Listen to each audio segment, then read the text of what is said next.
Hello guys and welcome back to my channel. This is Cutting Series episode 5.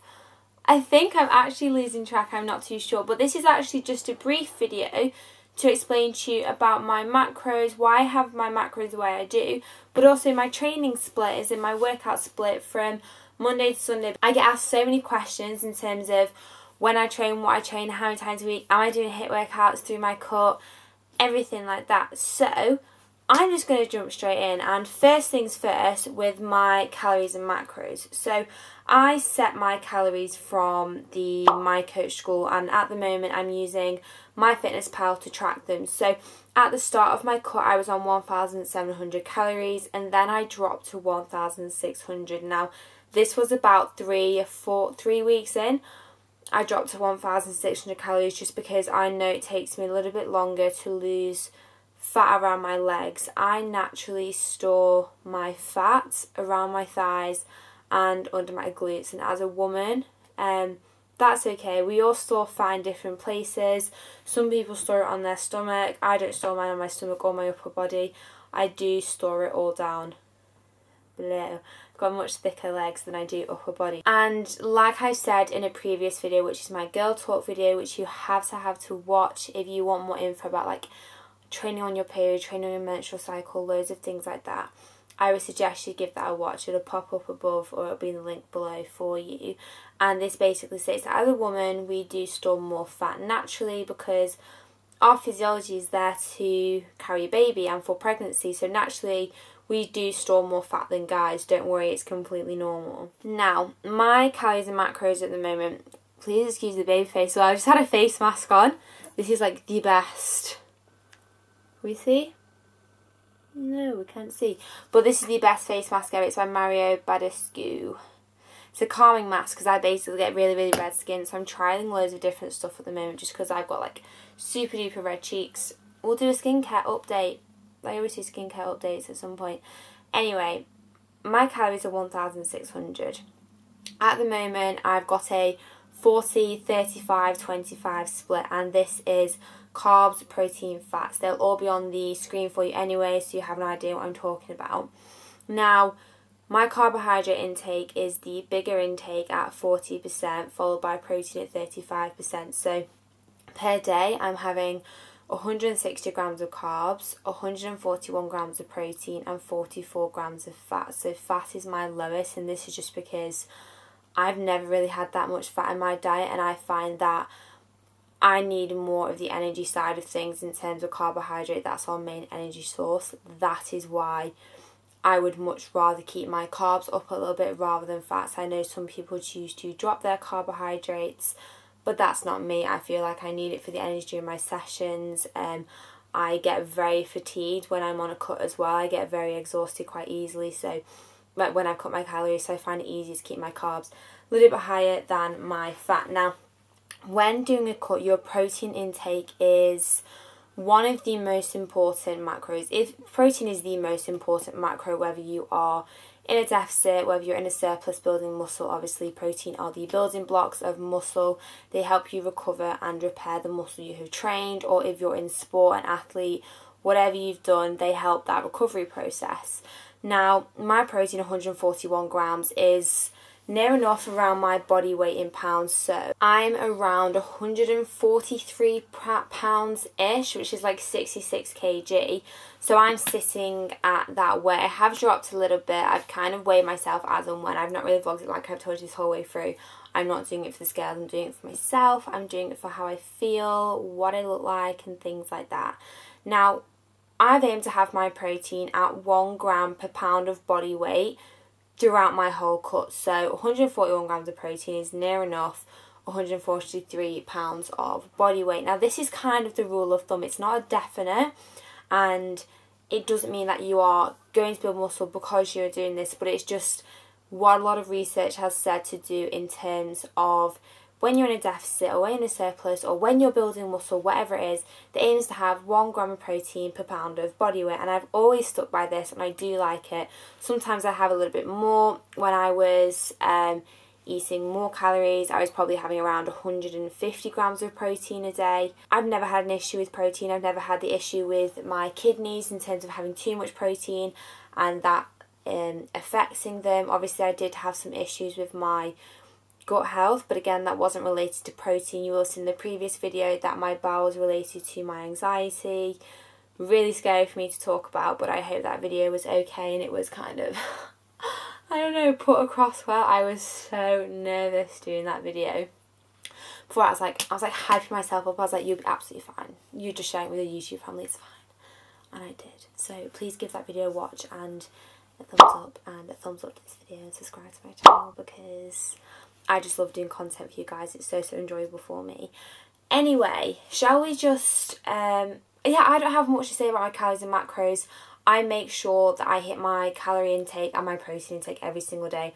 Most days I do go over on my sugar and my fibre intake, probably by around 10 grams. Doesn't bother me at all, because I've started having those little ice cream pots. So in the other video you saw me have a Mars bar, which is around 117 calories. Half of one of the ice cream pots from Lidl. Honestly, the white chocolate and raspberry, do you remember Screwballs? Like the thing with like the ice cream like this and you have a little thing in the bowl. It tastes like that. They are so tasty. Like 320 to 350 calories per tub. I would highly recommend to give those a try. They're unbelievable, especially if you are on a cut as well. Anyway, yeah, I stick to my calories. I'm doing really well at the moment. I obviously intermittent fast, which was cutting series episode 2, so give that a watch as well, so you're kind of like all up to speed with what I'm doing, how I'm eating, everything like that. But let me just tell you about my training split and how I split up my week. So I will also pop this on the screen for you so you can read as I'm telling you. Now, I break up my sessions into push, pull, lower, and my lower days are split into hamstrings, quads and glutes. The reason I break up my lower sessions is because I would much rather target each muscle specifically. The hamstring session is hamstring and glutes. Gives me a lot more glute work to do during the week as well, but also hit upper body multiple times per week, and I get to do multi-joint compound movements a few times a week as well. So that means I'm doing deadlifts, squats, hip thrusts, bench and things like that multiple times per week, rather than just doing chest and then legs, and then like legs is a whole session, like quads, hamstrings, glutes, everything in one, and then just doing an arm session. I used to do that style of training where it was like a bodybuilder style training, and I would hate the thought of going to the gym to do an arm day or to do a chest day or to do a leg session that would have like 15 different exercises in, because I had to fit them all in. And then yeah, you get it, I changed to push-pull legs last year. Now pull involves your back, your biceps and your rear delts, because you are pulling through the movements, horizontal pull, okay?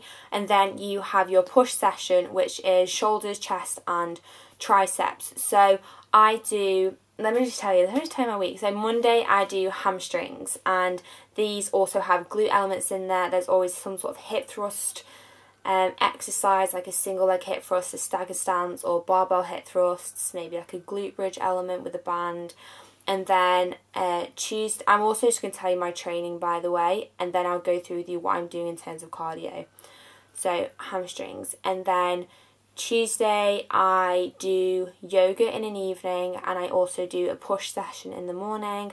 Wednesday is my complete kind of, I don't know, it is an active rest day, so it's doing mobility. I might do a conditioning session, but whilst I've been on my cut, I've not really done them because they're really intense and I've not had as much energy to do it, which is fine by me. It's active rest anyway. So I have been doing mobility stretching, and I've also been doing walks, so trying to get on to 15,000 steps on a Wednesday.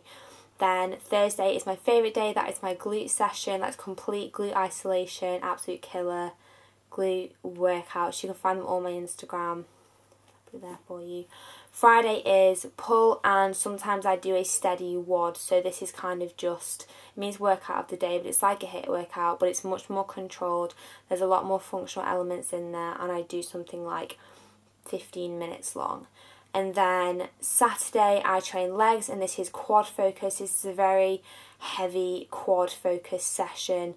And then Saturday I will go in and do hip thrusts and shoulders. This is literally like a 45-minute session just to get in, feel good. It's always a functional session. It's always something a bit fun, like handstand walks, playing around. Me and Ben love our Sunday sessions.